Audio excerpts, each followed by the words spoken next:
Remember the 90s when email was fun? The little white envelope that would appear on your screen. You've got mail. Tom Hanks and Meg Ryan even made a rom-com about it. But today, email is hardly ever described as fun. There's so much spam and so many reply alls. It all adds up to hundreds of unread messages each week. For most of us, email means work, with a tool that hasn't changed much in the last 30 years. I think there's a lot of companies that try to redo email or kill email, but it's too entrenched. In the last year alone, it's estimated 320 billion emails were sent and received worldwide. Yet, it took a 20-something from Paris to see the opportunity in building a better inbox. And it was crazy to me that all this innovation happened everywhere except for the place where most of your work gets done. I'm Ilana Strauss, and you're listening to When It Clicked, an original podcast from ClickUp. On this podcast, we meet the people behind the businesses you think you know and share the secret history of how it all came together to the one moment when it all finally clicked. Today, how frustration with email led two entrepreneurs to start a company to make it better at a time when tech giants were trying to kill it. This is When It Clicked for Front. That's when it clicked, yeah.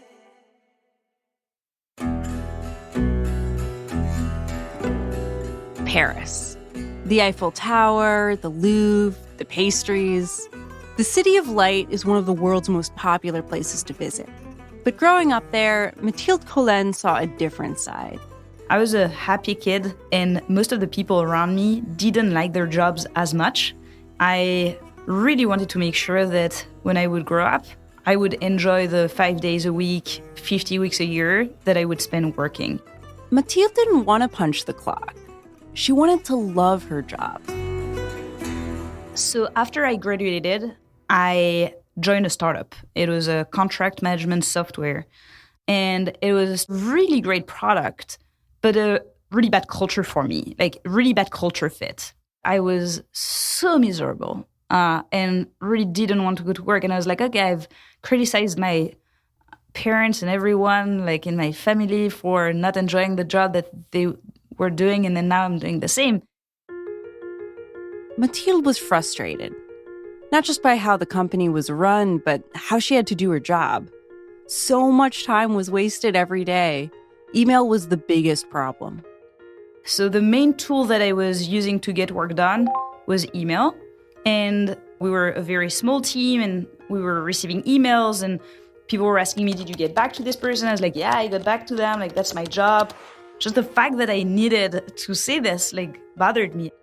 As someone who always wanted to start her own business, Mathilde began to see everything that was wrong with email as an opportunity.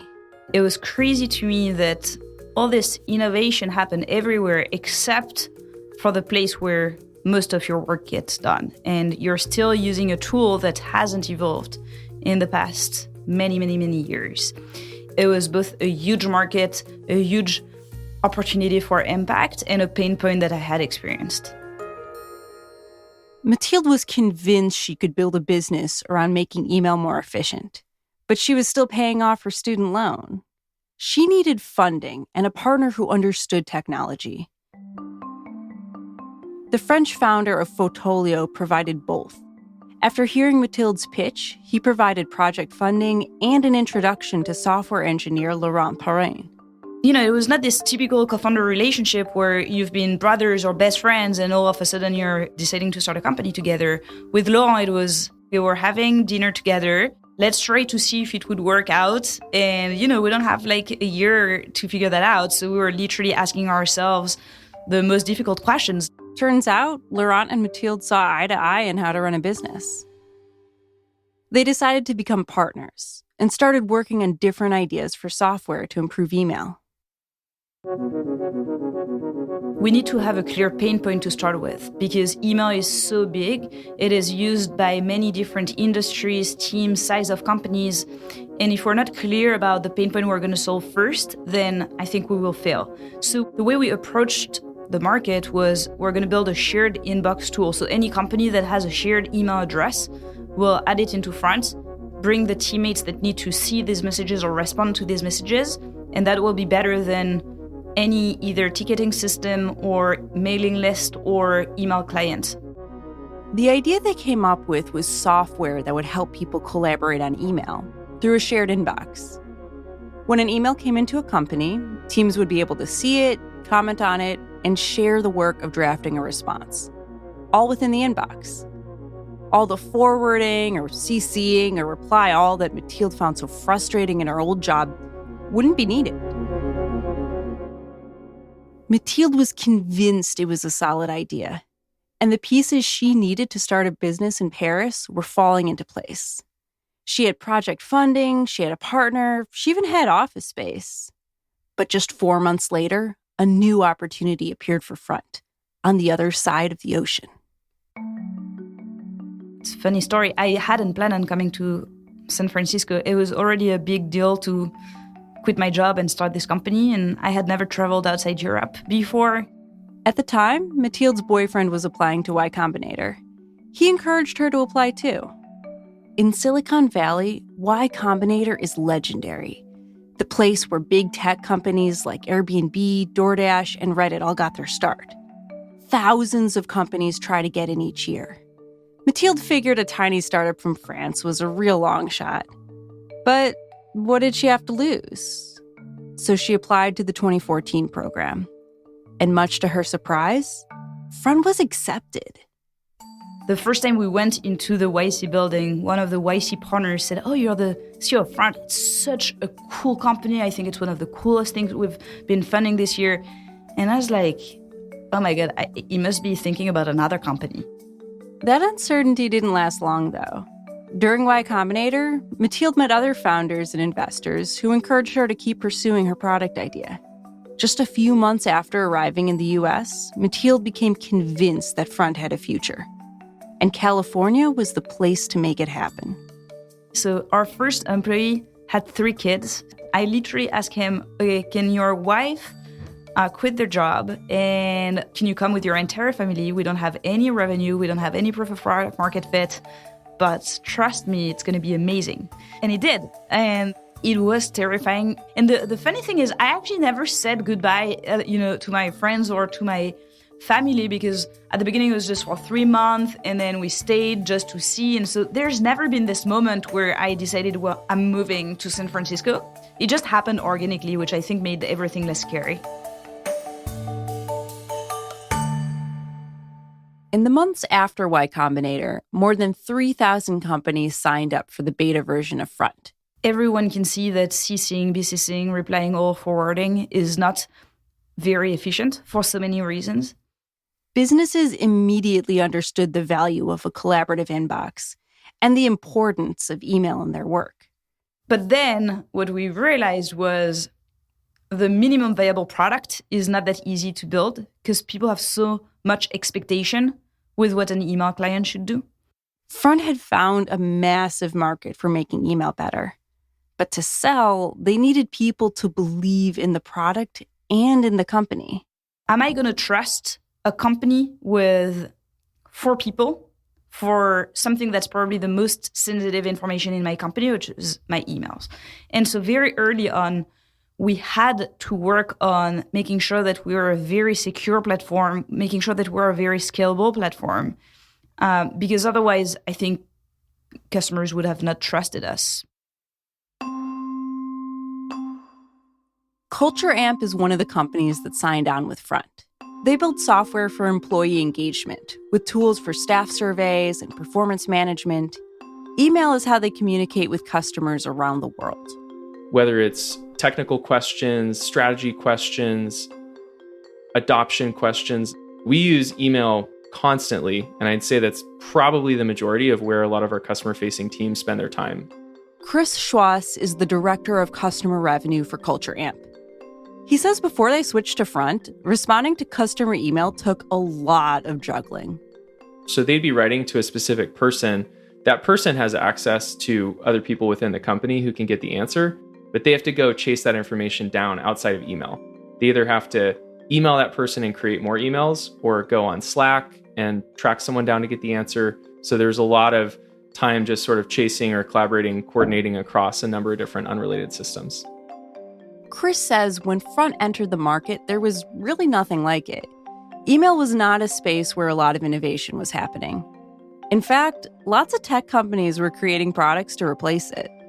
I think there's a lot of companies that try to redo email or kill email. It just feels like something that we've wanted to dislodge from our daily lives because it takes so much time, but it's too entrenched. The truth is, even if people didn't like email, it's a tool that many businesses were using to get work done.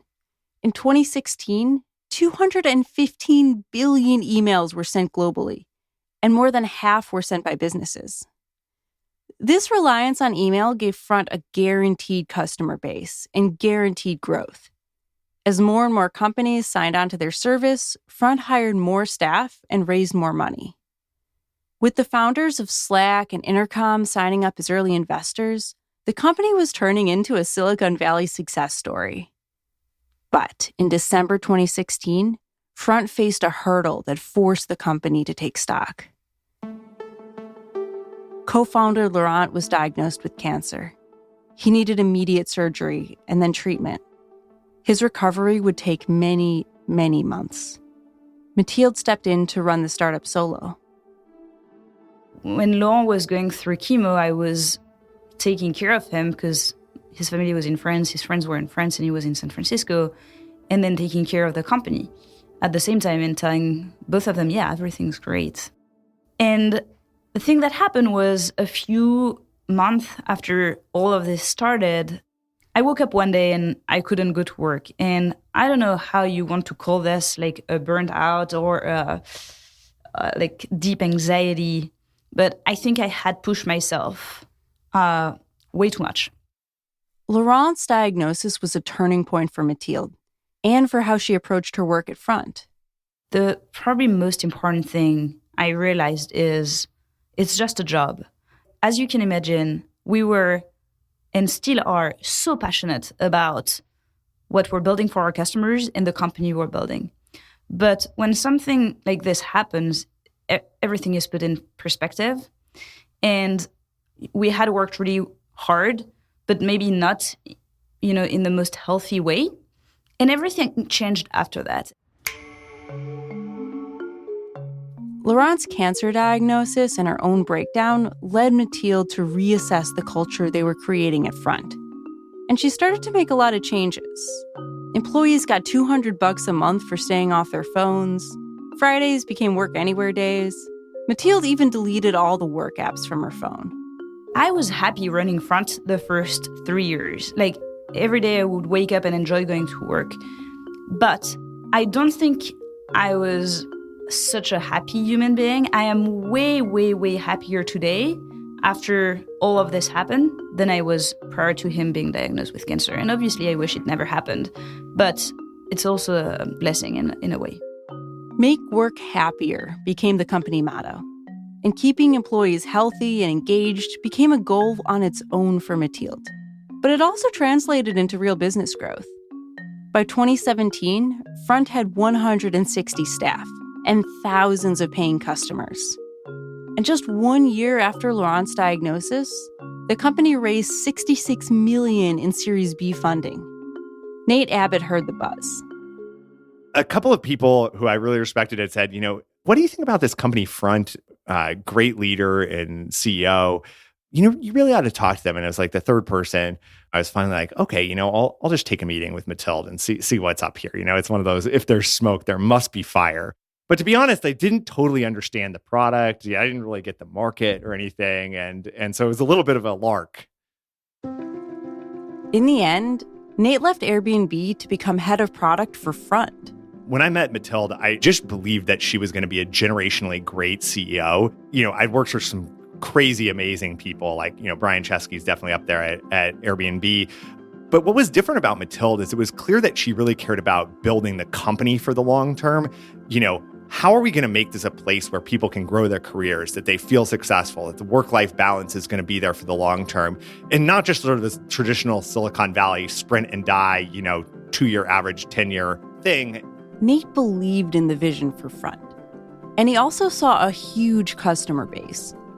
So it was anything from small startups to, media agencies to anybody else, but we had an incredible diversity of customers. I can't even tell you we spiked here or we spiked there, because at the beginning, it truly was anybody with a shared inbox, which is almost every company on earth, could possibly use our application.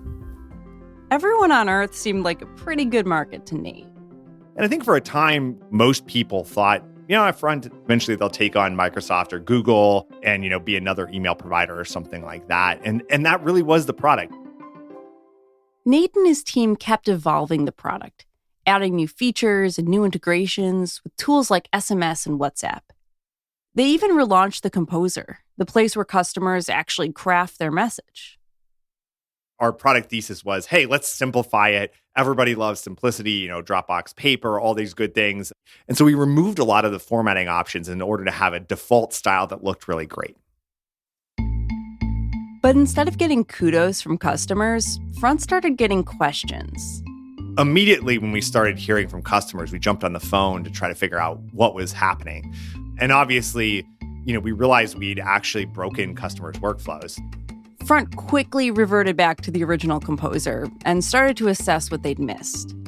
What we missed is that, we hadn't actually thought about what communication people were doing. And it turns out they were doing really complex stuff. They were issuing billing quotes and wanted tables.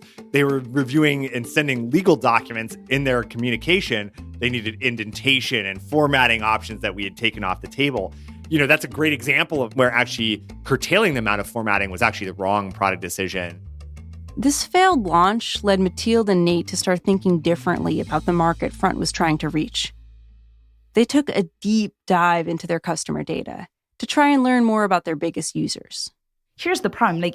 Growth hides everything. As long as you're growing, you don't have an incentive to go really deep and look at every single thing that explains your growth.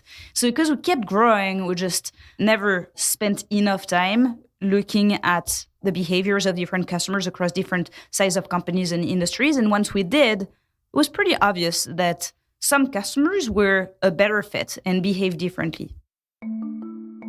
Sometimes I think the best way to tell this is actually through a customer story. So one of my favorite customers that I work with is McQuilling, and they are a shipbroker. So, if you need to move 1 million gallons of oil from Dubai to Louisiana, you need a tanker, and you'd call McQuilling to move all of that oil. Now, obviously, each one of their transactions is very important. Customer is incredibly valuable, right? These are big contracts and they're complicated. It's not like you go on and say, one-click buy for this oil tanker. It's something where you've got to exchange contracts. It's a lot of back and forth. So that's why McQuilling is using something like Front. Shipping companies, legal services, accounting firms, logistics companies. These were some of the biggest users of Front. The more high stakes the conversations were, the more they needed Front. And I think that's really for us, when it clicked was, hey, I think there's a new part of customer communications in the CRM market that these people are using Front for that nobody else is servicing. We are in a market that's actually much bigger than these small use cases or even shared inbox. It's a huge chunk of the CRM market that's actually being underserved. Mathilde remembers the meeting where Nate and the director of marketing made the strategy clear. They showed her a market map, and with 2 axes for customer communication, inbound and outbound, high stakes and low stakes. Front's best customers were all using its software for high stakes, inbound communication. And just seeing that market map and where we fit, it just clicked. It's obvious that this is where we play. It's obvious why we're better than email and ticketing system for that part of the market. It's obvious that our best customers are in this quadrant. And so the decision we made was, well, we're going to stop talking about email because email is everything for everyone. That led us to making the decision of this is how we're going to talk about the product, this is how we're going to build the product, and this is how we're going to go to market. This decision to double down on customer communication looks like it's paying off for Front. Today, more than 200 million people are served by companies using Front. Tech giants like Shopify, Airbnb, and Dropbox are customers. And the company expects to double in size by the end of 2022. But Mathilde admits it hasn't all been smooth sailing. One thing I would have done sooner with Front is being clear about where we want to play and where we don't want to play. And I believe that would have saved us some time and some energy. With this focus on creating the right product for the right customer, Mathilde is convinced Front has a long future ahead. Email is not going anywhere. And by committing to a work culture where people feel fulfilled, she's built the company she dreamed about working at during her childhood in France. I'm French, I'm very critical, it's not cliche. I can spend an entire day telling you everything that I think we could do better. But then if you ask me, think 3 years ahead, where is Front gonna be? It's gonna be a huge company. I've always been convinced of this, and I've never doubted this. So it's almost like, I'm critical on the current state, but I've never lost confidence on the future state. I trust the team we have. I trust that we will hire great people. I trust that there is a huge market opportunity, and it's the right moment to do this. And I think that's what gives me confidence. You've been listening to When It Clicked, an original podcast from ClickUp. I'm Ilana Strauss. Everyone's got a story to tell. We've all been there when we thought we would fail. Like Front, ClickUp is committed to making tasks simpler for entrepreneurs and making the world more productive. For more information, visit ClickUp.com. Thanks for listening.